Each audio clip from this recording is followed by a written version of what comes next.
ഓം ശാന്തി. എൻ്റെ ഓർമ്മശക്തി വർദ്ധിപ്പിക്കാൻ വേണ്ടി എന്തെങ്കിലും മെഡിറ്റേഷൻ ഉണ്ടെങ്കിൽ പറഞ്ഞു തരുമോ? ഞാൻ ഒരുപാട് ശ്രമിക്കുന്നുണ്ട്, പഠിക്കുന്നുണ്ട്, എന്നിട്ടൊന്നും എനിക്ക് ആ ഓർമ്മ അങ്ങോട്ട് കിട്ടണില്ല. പിന്നെ അതിനെന്തെങ്കിലും അഫർമേഷൻ ഉണ്ടെങ്കിൽ പറഞ്ഞു തരുമോ എന്നൊക്കെ എൻ്റെ അടുത്ത് കുറേ പേരായി ചോദിക്കുന്നു. അപ്പം ഞാൻ വിചാരിച്ചു ഇന്ന് തീർച്ചയായിട്ടും അതിനെക്കുറിച്ചായിരിക്കണം ഒരു വീഡിയോ ചെയ്യുന്നത് എന്ന്.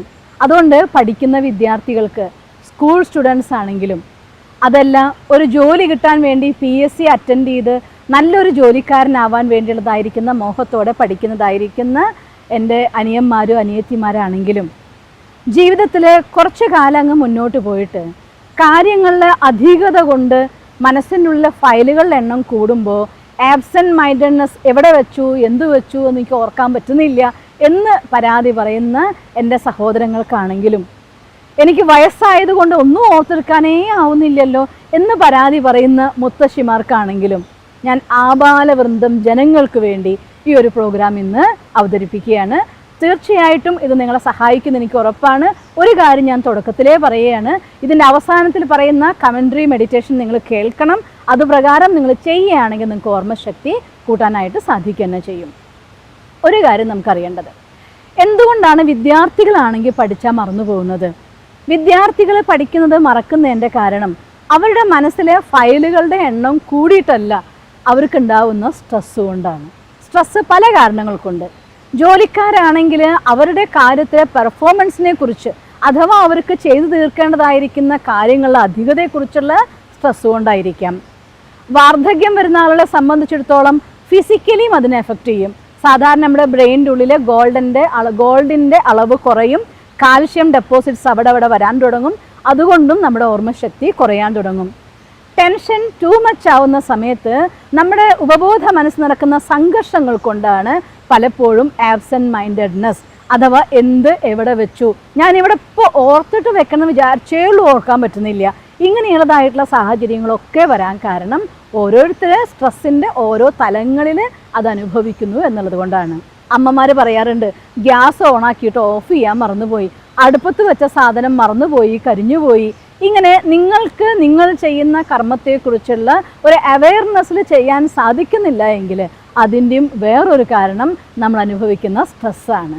അതുകൊണ്ട് സ്ട്രെസ്സ് റിലീസ് ചെയ്യാൻ വേണ്ടിയുള്ളതായിരിക്കുന്ന ബെസ്റ്റ് മെത്തേഡാണ് മെഡിറ്റേഷൻ. കഴിയുമെങ്കിൽ നിങ്ങളെല്ലാവരും തന്നെ രാവിലെ ഉണർന്ന സമയം, ജീവിതത്തിൽ നമുക്ക് ഓക്സിജൻ ഇല്ലെങ്കിൽ ജീവിക്കാൻ പറ്റില്ലല്ലോ. അതുപോലെ ഒരു മനുഷ്യനെ സംബന്ധിച്ചിടത്തോളം ഈ ശരീരം കുഞ്ഞുടുപ്പാവാം, ഇച്ചിരി വലിയ ഉടുപ്പാവാം, അല്ലെങ്കിൽ യുവാവിൻ്റെ ഉടുപ്പാവാം, പിന്നെ പതുക്കെ മധ്യവയസ്കയാവാം, വൃദ്ധനാവാം. ഇത് ഉടുപ്പിനെ ബാധിക്കുന്ന കാര്യമാണ്. ഈ ഉടുപ്പിനെ ബാധിക്കുന്നതിനനുസരിച്ച് പല ഘടകങ്ങൾ കൊണ്ട് പല രീതികളിൽ എല്ലാ മനുഷ്യന്മാരും ഒന്നല്ലെങ്കിൽ മറ്റൊരു സ്ട്രെസ് അനുഭവിക്കുന്നുണ്ട്. അതുകൊണ്ട് നമ്മുടെ വാളിനെ മൂർച്ച വെപ്പിക്കുകയാണെങ്കിൽ ഇതിൻ്റെ ഏറ്റക്കുറച്ചിലുകൾ ഇല്ലാതെ നമ്മളെപ്പോഴും അങ്ങനെയല്ലേ ചെയ്യുക. ഒരു കട്ടിങ് മെഷീൻ ആണെങ്കിൽ ആ മെഷീൻ സ്ട്രോങ് ആയിരിക്കും, പക്ഷേ അതിൻ്റെ ബ്ലേഡ് മൂർച്ച കുറഞ്ഞു കഴിഞ്ഞാൽ ബ്ലേഡ് മാറ്റി വേറൊരു ബ്ലേഡ് ആ മെഷീൻ്റെ ഉള്ളിൽ ഫിറ്റ് ചെയ്യും. അപ്പോഴാണ് അതേപോലെ ഷാർപ്പായി നമുക്ക് മുറിക്കാൻ പറ്റുള്ളൂ. അതുപോലെ തന്നെ ഈ ഒരു മെഷീൻ്റെ ഉള്ളിൽ ഫിറ്റ് ചെയ്യുന്ന ബ്ലേഡ് ഇടയ്ക്കിടയ്ക്ക് മുറിച്ചാക്കാൻ, അതേതാ ബ്ലേഡ്? നമ്മുടെ ആത്മാവിൻ്റെ ഉള്ളിലെ മനസ്സ്, ബുദ്ധി, സംസ്കാരം. ഈ മനസ്സെന്ന് പറയുന്നത് നമ്മുടെ ചിന്താശക്തിയാണ്, ബുദ്ധി എന്ന് പറയുന്നത് നിർണയശക്തിയാണ്, സംസ്കാരം എന്ന് പറയുന്ന ഒരു കർമ്മം ചെയ്ത ശേഷം നമ്മുടെ ഉള്ളിൽ ഉണ്ടാവുന്നതായിട്ടുള്ള പ്രഭാവമാണ്. ഇത് ആത്മാവിൻ്റെ 3 സൂക്ഷ്മ ഇന്ദ്രിയങ്ങളാണ്.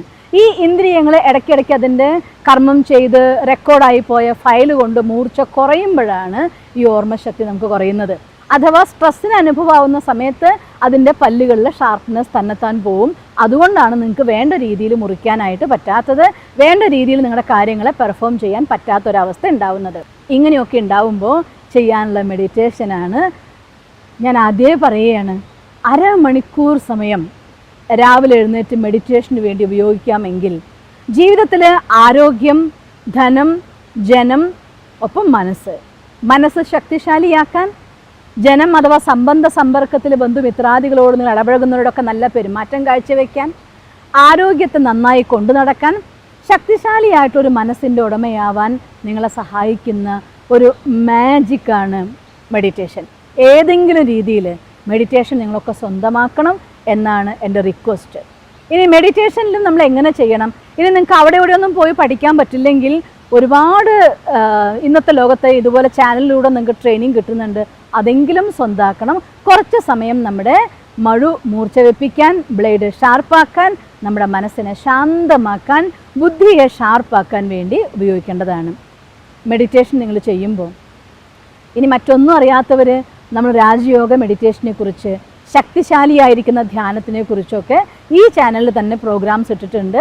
അതേതെങ്കിലും കണ്ടിട്ട് നിങ്ങൾക്ക് വേണ്ട ഊർജ്ജത്തിൻ്റെ മെത്തേഡിനെ സ്വന്താക്കണം. പിന്നെ ആ മെഡിറ്റേഷൻ്റെ മെത്തേഡിൽ എന്ത് നമ്മൾ കൂട്ടിച്ചേർക്കണം അതാണ് ഞാൻ പറഞ്ഞിരുന്നത്. ഈ ഭാഗമാണ് ഏറ്റവും ഇമ്പോർട്ടൻ്റ് ആയിട്ടുള്ള ഭാഗം. നമ്മുടെ ഓർമ്മശക്തി വർദ്ധിപ്പിക്കാൻ വേണ്ടി ഏത് തോട്ട് ക്രിയേറ്റ് ചെയ്യണം, ഏത് അഫർമേഷൻ ചെയ്യണം, ഏത് മെഡിറ്റേഷൻ പ്രാക്ടീസ് ചെയ്യണം. ബുദ്ധിവാന്മാരുടെ ബുദ്ധി ഭഗവാനാണ്. ഈ ലോകത്തെ എല്ലാ ജീവാത്മാക്കൾക്കും ബുദ്ധി എന്ന ദാനത്തെ പ്രദാനം ചെയ്യുന്ന ആ ബുദ്ധിവാന്മാരുടെ ബുദ്ധിയായ പരമാത്മാവുമായി സംഘത്തിലുള്ള നമ്മൾ തീർച്ചയായിട്ടും ആ ഭഗവാന്റെ മക്കളാണ്. അതുകൊണ്ട് ആദ്യം വിചാരിക്കുക, ഭഗവാൻ ബുദ്ധിവാന്മാരുടെ ബുദ്ധിയാനാണ്, ആ ഭഗവാന്റെ കുട്ടിയാണ് ഞാൻ. അതുകൊണ്ട് ആ ബുദ്ധി എൻ്റെ ജന്മസിദ്ധ അധികാരമാണ്. ഒന്നുകൂടെ പറയുകയാണ്, ബുദ്ധിവാന്മാരുടെ ബുദ്ധിയാണ് ഭഗവാൻ, ആ ബുദ്ധിവാനായ ഭഗവാന്റെ കുട്ടിയാണ് ഞാൻ, ആ ഭഗവാന്റെ കുട്ടിയായ എൻ്റെ ജന്മസിദ്ധ അധികാരമാണ് ബുദ്ധി എന്ന് പറയുന്നത്. അതുകൊണ്ട് ഞാൻ വളരെയധികം ബുദ്ധിവാനാണ്. ആദ്യം ഈ പറഞ്ഞ കാര്യത്തെ മനസ്സിൽ 5 10 എത്ര തവണ പറ്റുമോ അത്ര തവണ ആവർത്തിച്ച് പറയൂ. വേറൊരു മെഡിറ്റേഷനും പ്രാക്ടീസ് ചെയ്യാൻ പറ്റില്ലെങ്കിൽ കാമായിട്ടൊരു സ്ഥലത്ത് സൈലൻ്റായിട്ട് ഇരിക്കുക. എന്നിട്ട് നിങ്ങളുടെ ഉള്ളിൽ സ്വയം തന്നെ തോട്ട് ക്രിയേറ്റ് ചെയ്യുക, ഭഗവാൻ ബുദ്ധിവാന്മാരുടെ ബുദ്ധിവാനാണ്, ആ ഭഗവാന്റെ കുട്ടിയാണ് ഞാൻ, ബുദ്ധി എൻ്റെ ജന്മസിദ്ധ അധികാരമാണ്. എന്നിട്ട് അടുത്തത് ക്രിയേറ്റ് ചെയ്യുക. 2 കൈകളെയും നിങ്ങൾ ഈ തരത്തിൽ ഈ കാണുന്ന രീതിയിൽ പിടിച്ചേക്കുക. ഞാൻ ബുദ്ധിവാനാണ്, ഞാൻ ബുദ്ധിവാനാണ്, ഞാൻ ബുദ്ധിവാനാണ്.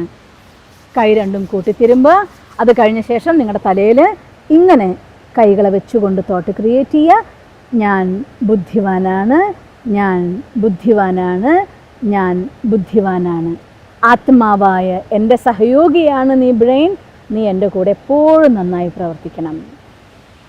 വീണ്ടും വരിക, വീണ്ടും ക്രിയേറ്റ് ചെയ്യുക.